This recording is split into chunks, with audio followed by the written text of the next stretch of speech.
Hola, esto es Seguimos Conectadas, un podcast sobre derechos humanos en Cuba. Soy Joana Silano, soy la investigadora regional para el Caribe en Amnistía Internacional. Soy Camila Rodríguez, defensora de derechos humanos y directora de Iniciativa para la Investigación y la Incidencia. ¡Comenzamos! Hola, muy buenos días, tardes, noches, donde quiera que nos estén escuchando. Esto es Seguimos Conectadas, un podcast de derechos humanos en Cuba. Muchas gracias por estar con nosotros en este segundo episodio. Hoy vamos a hablar de un tema particularmente difícil. Siempre que hablamos de derechos humanos en Cuba, de violaciones de derechos humanos en Cuba, estamos hablando de temas difíciles. Pero el día de hoy queremos hablar de qué pasa en las prisiones en Cuba. La situación dentro de las prisiones de Cuba históricamente ha sido un tema de muchísima alarma y preocupación para organismos internacionales, para defensoras y defensores de derechos humanos, para organizaciones de derechos humanos. En Cuba, las autoridades cubanas, el gobierno cubano han sido particularmente cerrado al escrutinio sobre la situación de las personas presas y sobre el acceso a organizaciones de sociedad civil, a organismos internacionales, a las prisiones en Cuba. Históricamente ha sido un pedido de los organismos internacionales, de las organizaciones internacionales de derechos humanos, también de muchas organizaciones cubanas, poder acceder y ver directamente de los propios familiares las condiciones de las prisiones en Cuba. Algunos datos bastante preocupantes y alarmantes, que son datos históricos, ni siquiera son datos muy recientes, porque el acceso a datos y la proactividad del gobierno cubano en compartir esos datos también es bastante compleja, pero los últimos datos de rankings internacionales han colocado históricamente a Cuba entre los primeros lugares de población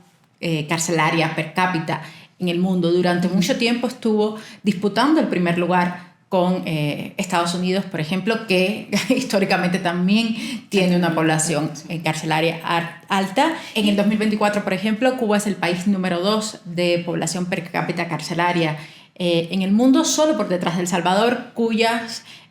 alarmantes condiciones en las prisiones y las violaciones de derechos humanos recurrentes en ellas ocupan hoy el primer lugar en la prensa internacional, en la preocupación de la comunidad de derechos humanos. Y fíjate que llama la atención que en esta lista de 2024 los datos de Cuba, los más recientes de Cuba que había disponibles, eran apenas del 2020. Entonces, en esa cifra que se tomó como representativa no se tuvo en cuenta, por ejemplo, el alto número de personas que fueron detenidas en escenarios de protesta desde el 2021, desde julio de 2021 hasta la fecha, ni los cerca de 3 millones de habitantes que ya no viven en Cuba luego de esta ola migratoria que mencionamos en nuestro primer episodio. O sea que quizás estas cifras habría que señalarlas, sí, entre comillas, porque hay algunos sesgos a la hora de contabilizar que pasan justamente por la falta de transparencia. Justo en el 2021 la Comisión Interamericana de Derechos Humanos había colocado a Cuba como posiblemente, siempre se da como con datos tentativos, sin hacer afirmaciones rotundas, pero colocaba a Cuba como quizás el país con la mayor concentración de población penitenciaria de toda la región, según información penal. A eso se suman criterios que tienen que ver con el uso indebido del derecho penal, con el uso excesivo de la prisión provisional en Cuba, que coloca a un alto número de personas sin juicio dentro de cárceles en Cuba, personas que pueden pasar incluso más tiempo de lo que terminan siendo nuevamente acusadas por la fiscalía en prisión sin haber tenido juicio. A lo largo de estas 6 décadas del régimen cubano, en reiteradas ocasiones hemos visto con alarma situaciones claras de abusos y violaciones de derechos humanos dentro de las cárceles en Cuba. Sin embargo, y esto no es cosa menor, las propias condiciones restrictivas y la ausencia de posibilidades de defender derechos humanos dentro de Cuba dificulta conocer y llevar un registro de lo que sucede en las cárceles en Cuba. Entonces, es importante que comentemos antes de empezar que casi todos los datos de los cuales estamos hablando en el caso de Cuba son sus registros y se deben en buena medida a la valentía, al coraje de familias que superan la amenaza, que superan el miedo, que superan las represalias de las que son víctimas y de las propias personas encarceladas que han asumido un compromiso de denunciar lo que sucede dentro de las prisiones en Cuba, y eso no es un detalle menor. No, y de hecho yo creo que es algo relevante. Organizaciones como el Centro de Documentación de Prisiones Cubanas, de la propia iniciativa que yo dirijo, siempre estamos haciendo la salvedad de que la mayor parte de la información que logramos recopilar viene de personas privadas de libertad por razones políticas y de sus familias. O sea, entendemos que tenemos un sesgo grande en la documentación de incidentes violatorios de derechos humanos o de incidentes en general en las prisiones, porque justo hacen referencia a esta población penitenciaria. Y de algún modo esto se puede conectar con el hecho de que el sistema penitenciario cubano ha sido utilizado a lo largo de todas estas décadas como una herramienta de control político. De ahí que muchas de las personas que estén privadas de libertad estén allí tras las rejas por el ejercicio de derechos fundamentales como el ejercicio de la libertad de expresión, de reunión, de asociación pacífica. Es un número grande de personas privadas de libertad. En este momento, y luego de un proceso de excarcelación relativamente masivo del que hablaremos en un próximo episodio, en el país podemos contar más de 700 personas privadas de libertad por razones políticas, y más de 360 de ellas están solamente relacionadas con las históricas protestas del 11 de julio de 2021. Entonces, este carácter del sistema penitenciario como herramienta de control político de alguna manera está determinando qué tipo de información sale de las prisiones. Y ahí yo creo que es importante que siempre mencionar, que tú lo mencionabas, ¿no? El valor de las personas que sacan sus testimonios de las prisiones. Gracias a estas personas privadas de libertad por razones políticas, no solo accedemos a lo que acontece en relación con ellas mismas, sino también con todo el universo de la población penitenciaria al que de ningún modo podemos tener acceso si no contamos con listas oficiales de personas privadas de libertad, de relaciones de nombres de personas que se encuentran en cada una de las prisiones. Y algo que aún es más alarmante es que muchas veces ni siquiera sabemos exactamente dónde están bien ubicados los centros de detención. Conocemos, digamos, los centros más famosos, por decirlo de algún modo, a donde van justo las personas privadas de libertad por razón política, pero en el interior del país, en zonas periféricas, en zonas rurales, no sabemos exactamente qué pasa con personas privadas de libertad por delitos comunes mayormente. Solo por mencionar, la última vez que algunas organizaciones internacionales tuvieron la oportunidad de acceder a alguna información provista por el gobierno sobre la situación de las cárceles en Cuba fue a finales de los años 80. Exactamente. Estamos hablando de prácticamente 3 décadas en que las autoridades cubanas no han provisto ningún tipo de facilidad para que los organismos internacionales, Naciones Unidas, organizaciones internacionales de derechos humanos puedan acceder, y mucho menos organizaciones cubanas o defensoras de derechos humanos que no ni siquiera están reconocidas, puedan tener algún tipo de información y capacidad para someter a escrutinio las prisiones en Cuba. Cami, me gustaría que nos hablaras un poco de qué patrones han estado documentando, o sea, ya con estos sesgos que hablamos, ya destacando la fuente principal de esto, qué patrones han estado destacando no solamente el Centro de Documentación para Prisiones, sino otras organizaciones de derechos humanos sobre las violaciones de derechos humanos en las prisiones en Cuba. Bueno, yo quería mencionar, antes de hablar de los patrones, y creo que de algún modo esto lo resume un poco, yo creo que del control de la narrativa, que tiene un poco que ver con esto de no permitir acceso a las prisiones, no dar datos actualizados, pero también, por ejemplo, con intentos como el de la prensa internacional en el 2013 de entrar a las prisiones y de repente asistir a una visita guiada en el que no hubo acceso a distintas zonas de los centros de reclusión, no se permitieron conversaciones con presos políticos, y de algún modo esto es lo que marca también la necesidad de que nosotros estemos hablando de qué pasa en las prisiones con tanto ahínco, y además de hablar de patrones tan fuertes, por ejemplo, como... Perdóname que te interrumpa, porque hubo otro intento bastante importante de cambiar esta narrativa sobre lo que sucede en las prisiones en Cuba, justo en el momento posterior a las protestas de 2021. También hubo una serie de programas televisivos que estuvieron enfocados en mostrar una puesta en escena de cómo eran las prisiones en Cuba, sobre todo ante la alarma por la detención de personas menores de edad a raíz de las protestas del 11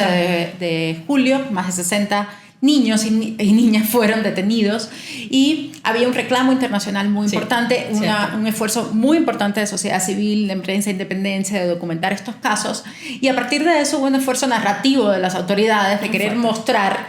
casi como centro vacacional. Sí, los uniformes nuevos, nuevos, planchados. Entonces sí ha habido en algunos momentos este esfuerzo narrativo de parte de las autoridades. Solo quería mencionarlo. Sí, súper bien recordarlo, sobre todo para una audiencia que no esté muy relacionada con lo que pasa en Cuba, pero además con estos programas oficialistas que este es su empeño, la reconstrucción de la realidad. Bueno, yo creo que en relación con lo que sucede adentro de las prisiones es importante mencionar que no dejan de suceder alarmantes muertes bajo custodia del Estado. Solo en lo que va de año hemos podido documentar 26 muertes en prisión, y algunas de estas muertes, la mayor parte de las muertes, tienen que ver con la negación del acceso a la atención médica. O sea, en las prisiones cubanas no hay medicamentos, no hay condiciones para atender a las personas que tienen alguna enfermedad o alguna condición que así los requiere, pero además hay una voluntad expresa de las autoridades carcelarias, por supuesto, aliadas con la seguridad del Estado, con el Ministerio del Interior, digamos, otros funcionarios del Ministerio del Interior, para restringir la salud, el acceso a la salud, sobre todo a las personas que están allí por razones políticas. O sea, a muchas personas le han dicho que no pueden acceder a un médico, a un medicamento, que no van a llegar a ser atendidos a un hospital por ser lo que ellos llaman contrarrevolucionarios. Entonces estamos viendo que en las prisiones cubanas se usa la negación de la atención médica como forma de tortura. O sea, no estamos hablando solamente de que no existen condiciones en el país que den lugar a que estos centros estén abastecidos con todo lo que hace falta para tratar a los reclusos que lo necesitan, a las personas reclusas, sino también que hay una voluntad de lastimar, de dañar la condición física y emocional de las personas. Entonces estamos hablando de las muertes, de la negación de la atención médica, de por sí las condiciones de infraestructuras, que no hay acceso a agua potable, que no hay electricidad en muchas ocasiones también, como mismo se sufre fuera del país, que el alimento está en pésimas condiciones. Desde el 2023 hasta acá hemos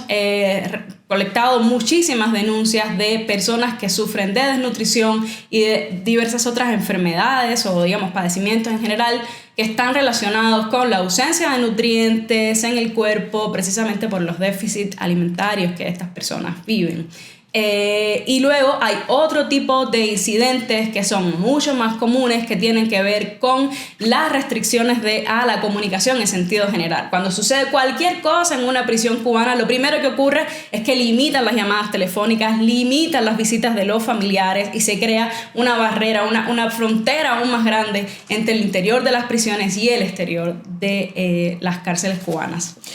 Algo que llama poderosamente la atención, hablando de este primer patrón de muertes en custodia, históricamente en Cuba es el uso de la huelga de hambre por parte de las personas presas por razones políticas. Hay algunos casos emblemáticos en la historia de Cuba, el caso de Pedro Luis Boitel, el caso de Orlando Zapata Tamayo, quizás más reciente, y también en los últimos tiempos, a raíz de también este incremento de la prisión por razones políticas, sobre todo a partir de 2021, hemos seguido alarmantes anuncios de huelgas de hambre de personas presas por razones políticas. En el caso de nosotros desde Amnistía Internacional tenemos nombrados en este momento 9 personas como personas presas de conciencia. Tú decías en algún momento el hecho de que Cuba tenga esta relevancia en términos del número de personas presas y el uso político que se ha hecho de la prisión en Cuba hace que siempre haya sido para el trabajo de Amnistía el nombramiento de personas presas de conciencia en Cuba una prioridad, para destacar estos perfiles, para destacar el valor de estas personas que están en prisión solamente por haber ejercido sus derechos humanos,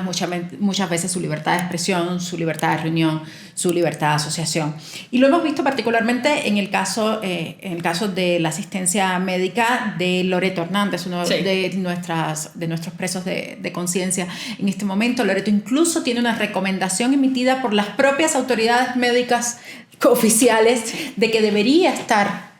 cumpliendo su sentencia en su domicilio por las condiciones físicas en las que se encuentra, y aún así como represalia por Loreto mantener una postura de denuncia, por mantenerse firme en la defensa de derechos humanos y en sus creencias. Este permiso de poder pasar a un régimen de menor severidad o poder pasar una prisión domiciliaria le ha sido negado. También lo hemos visto de manera alarmante el caso de otro preso de conciencia, el caso de Roberto Pérez Fonseca. Roberto ha sido una voz sumamente poderosa a la hora de denunciar lo que ocurre dentro de las prisiones cubanas, no solamente a las personas que están presas como él por razones políticas, sino lo que pasa de manera general en las prisiones, y él y su familia han pagado el costo de esto. Y uno de los costos que ha pagado Roberto es un deterioro alarmante de su condición física y una negativa persistente a ser atendido, a ser cuidado, a ser provisto de los medicamentos y la atención médica adecuada para padecimientos que traía desde antes de entrar a prisión y que obviamente algunos padecimientos se han incrementado y agudizado por la permanencia en prisión. También lo hemos visto en el caso de José Daniel Ferrer, también hemos visto en el caso de José Daniel Ferrer cómo la atención médica ha sido moneda de cambio muchas veces para tratar de distraer de alguna denuncia muy poderosa que esté haciendo José Daniel. En el caso de José Daniel también creo que no lo mencionaste, pero es otro patrón que vemos de manera regular en las cárceles cubanas, el uso de las celdas de castigo y de la incomunicación, el uso indebido de la incomunicación. José Daniel en algún momento ha estado meses sin que nadie pueda tener contacto con él, sin tener derecho a visitas familiares, sin tener derecho a llamadas telefónicas. Y estas celdas tienen condiciones aún más alarmantes, más degradantes que la del resto de los otros espacios penitenciarios en prisiones, ¿no? Otro ejemplo gravísimo de la situación de la atención médica y de los riesgos que implica es el caso de Félix Navarro. Félix Navarro, recién entrado a prisión en el 2021 por su participación en las protestas del 11 de julio, tuvo un COVID bastante agresivo que lo dejó con lesiones importantes pulmonares, y desde su reingreso a prisión en mayo a finales de abril, mayo de este año, también hemos visto con alarma cierta negligencia en la provisión de la atención médica necesaria, a pesar de que Félix es un hombre mayor, es un hombre de más de 70 años, es un hombre con esta secuela de la enfermedad del COVID que tiene un impacto en su capacidad pulmonar, por ejemplo, y hemos visto tanto la negativa de una atención médica adecuada, la negativa de proveerle a la familia la información sobre el diagnóstico, sobre a qué tratamientos ha sido sometido o será sometido, sobre qué medicamentos se le están otorgando, pero también hemos visto ese patrón que hablabas de la incomunicación y del uso discrecional de las visitas. Lo hemos visto de manera alarmante también con otra voz muy poderosa en la denuncia de lo que sucede en las prisiones en Cuba, que es el caso de Sailí Navarro, hija de Félix Navarro. También es una situación bien dramática para esa familia a la cual le han negado sistemáticamente de manera arbitraria los derechos de visita. Sí, eso me lleva también a conectarlo con algo también que pudiésemos mencionar en el espectro de los patrones, que es el impacto diferenciado de la vida en la prisión en algunas comunidades vulnerables. Y hasta el momento lo que hemos podido documentar es que son justamente las personas privadas de libertad por razones políticas las que sufren más las violaciones de derechos humanos. Y además de esta población, que es de la que hemos de alguna manera venido hablando hasta el momento, las madres, las mujeres menstruantes sufren también de manera redoblada el estar en prisión. Las personas de la tercera edad o adultos mayores como Félix Navarro, y recuerdo casos emblemáticos, por ejemplo, como el de Lisandra Góngora, que es madre de 5 hijos, que ha vivido en la prisión distintos cuadros relacionados con su salud. En una ocasión incluso llegó a intentar inocularse el VIH para intentar que la recolocaran en un centro de detención más cercano a su familia y con ciertas condiciones que le permitieran salir a su hogar, terminar de cumplir su condena en su hogar. Y recuerdo otras madres como la dama de blanco Aymara Nieto, que ha estado por periodos tan prolongados sin tener contacto con su familia, otras personas como Cruz Díaz, que también fue un veterano de la guerra de Angola en Cuba y que sufre también las condiciones de la prisión de una manera también muy hostil. Y así podemos seguir sumando nombres de muchísimas personas que Brenda, cuando estuvo privada de libertad, o sea, que por pertenecer a la comunidad LGBTIQ+, también sufrió múltiples formas de violencias centradas principalmente en hacer hostil su vida debido a la pertenencia de ella a su comunidad. Hay dos elementos que mencionabas acá que también son bastante recurrentes en el caso de las personas presas por razones políticas, y es ubicar a estas personas o trasladar a estas personas a prisiones, a centros penitenciarios que están muy alejados de sus lugares de residencia, limitando aún más las posibilidades de contacto familiar, de que sus familias puedan ir a visitarlos de manera regular por las condiciones que vive el país en términos de transportación, por el costo extra que implica el gasto de transportación. Es el caso, por ejemplo, de Michael Castillo, Michael Osorbo, otro preso de conciencia de Amnistía, que está a más de 100 kilómetros de su domicilio, y por lo tanto eso implica un costo extra para sus familias en materia de traslados y de tiempos para las visitas. Pero esto en algunos de los casos, como el de Lisandra, puede convertirse en la imposibilidad física por donde está ubicada de que las personas puedan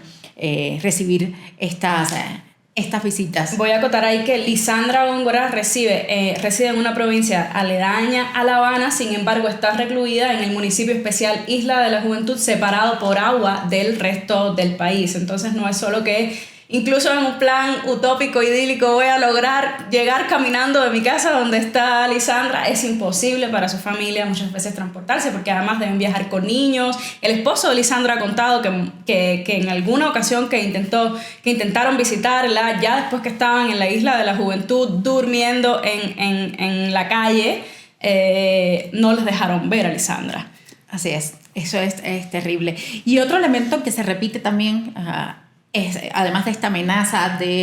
no solo la amenaza, además de esta ubicación en centros penitenciarios lejos de sus lugares de residencia, o la amenaza de hacerlo como represalia si siguen denunciando o si siguen teniendo una voz activa en la defensa de derechos humanos, es justamente la negativa de beneficios penales a las personas presas por razones políticas, que van desde pasos a regímenes de menor severidad, el otorgamiento de libertad condicional. Y las autoridades han sido muy claras en expresamente explicar, es el caso de Luis Manuel Otero Alcántara, a quien se le negó la libertad condicional, aunque cumplía formalmente los requisitos para ello, justamente porque no se habían cumplido los fines reeducacionales de la pena, que se traduce en que él no había dejado de ser una voz en la denuncia de las violaciones de derechos humanos en Cuba, y él mismo desde la prisión había mantenido su activismo por los derechos humanos. Son dos elementos que se repiten en el caso, por ejemplo, de algunos de los presos de conciencia y de otras personas presas de las cuales documentamos violaciones en el caso de Amnistía. Y acá yo quería como un poco recordar que el tema de las prisiones sigue formando parte no solo de los reclamos que mencionabas de comunidad internacional y de organizaciones de sociedad civil, digamos, y de organizaciones internacionales como Amnistía, Human Rights Watch, que siempre han estado muy cercanas a la sociedad civil cubana, a las familias de las personas privadas de libertad, sino que también otras instancias, digamos, como la propia CIDH, que la mencionaba ahorita al principio de este episodio, porque recuerdo los llamados de la Convención contra la Tortura al Estado cubano de hacer pública su información, de que se abstenga de torturar a las personas dentro de las cárceles, porque no lo hemos mencionado tan explícitamente como debiéramos, pero las organizaciones de la sociedad civil llevamos un amplio registro de la práctica de tortura contra personas privadas de libertad, tortura física, tortura emocional, tortura psicológica, y hemos logrado de algún modo clasificar estas formas de torturas, un poco en este intento de hacer entender que es una práctica extendida, que incluso se pueden reconocer por nombres las prácticas y que suceden a lo largo y ancho de todo el país. Esto es algo que ha dicho el CAT y en las distintas revisiones de Cuba, por ejemplo, en el examen periódico universal ha salido también. Han sido cerca de 230 las recomendaciones que se han hecho en relación con prisiones, personas privadas de libertad en los 4 ciclos del IEPU, y un número muy grande de ellas, más de 100, fueron justamente realizadas en el 4º ciclo, que la revisión sucedió a finales del 2023. Yo creo que tiene que ver también con que luego de la llegada de Internet a Cuba se ha hecho un poco más fácil para las organizaciones, para las personas en general, para la ciudadanía, documentar lo que pasa en las prisiones y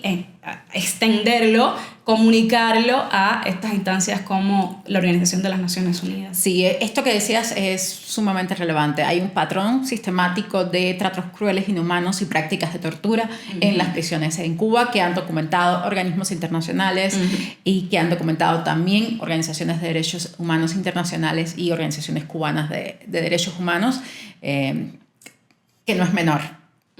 Los pronunciamientos de estos organismos internacionales en relación a estas prácticas de tratos crueles, inhumanos y tortura en Cuba han sido también sistemáticos en los últimos años. Efectivamente, yo creo que la última evaluación de Cuba, el último ciclo de evaluación de Cuba ante el examen periódico universal fue un ejemplo de ello. La exigencia permanente también desde organismos internacionales del compromiso de Cuba con el cumplimiento de las reglas Mandela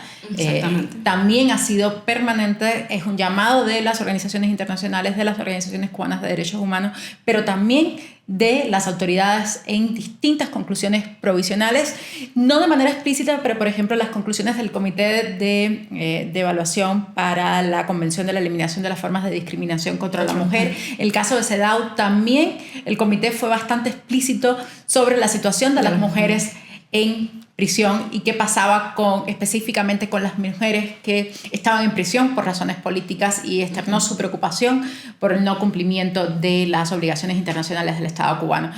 con las personas que estaban bajo su custodia. Entonces eso no es menor. Efectivamente hay un esfuerzo, un reconocimiento internacional a estas prácticas, a estos patrones de violaciones y abusos de derechos humanos dentro de las prisiones en Cuba, y hay un llamado y una voz internacional de reclamo en ese sentido. Lo que ratifica por completo toda la importancia del trabajo de documentación y difusión que hemos estado haciendo a lo largo de todos estos años con todos los reveses de este proceso, y además con todas las cargas emocionales que esto supone, porque son muy pocos los días en los que no tengo mensajes que me hablan de alguna violación de derechos humanos de alguna persona en alguna prisión del país. Mientras estamos grabando este episodio, que a lo mejor no sale el mismo día, pero no quiero dejarlo de decir, mientras estamos grabando este episodio, acabamos de ver hace una semana la huelga de hambre de Duanis León Taboada. Sí.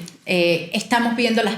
pésimas y alarmantes condiciones de salud de Luis Enrique, de Roberto Pérez Fonseca. Entonces, eso es diario para las organizaciones de derechos humanos, para los defensores, para los activistas, este costo emocional y humano de estar hablando con familiares totalmente desesperados que muchas veces no tienen acceso a información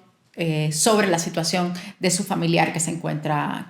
preso. Y el reconocimiento también a todas y todos los que proveen información, los que superan ese costo emocional, los familiares que a pesar del miedo, a pesar del dolor, siguen alzando la voz y siguen denunciando y siguen visibilizando. Y de todo el hostigamiento y toda la represión de la que ellos mismos son víctimas por poner denuncias. Entonces yo creo que ha sido un panorama un poco triste, pero de alguna manera realista, de lo que sucede en las prisiones cubanas. Y esperemos que en efecto este tema siga levantando el interés, ya no solo de organizaciones internacionales, sino de personas humanas que se preocupan por las vidas de las personas que están privadas de libertad en Cuba, de las que probablemente seguiremos hablando en los próximos episodios. Probablemente no, es seguro que seguiremos hablando de ellas, porque todos los temas de violaciones de derechos humanos en Cuba se conectan con la prisión, con las condiciones de vida en prisión. Y de hecho nuestro próximo episodio, que invitamos a que lo escuchen cuando esté disponible, va a estar relacionado justamente con la prisión por razones políticas en Cuba y las excarcelaciones y el uso político de las excarcelaciones. Muchas gracias por acompañarnos. Si te gustó el episodio, si crees que aprendiste algo, compártelo. Estará disponible en todas nuestras plataformas y redes sociales. Muchas gracias. Muchas gracias. Seguimos conectadas. Seguimos conectadas.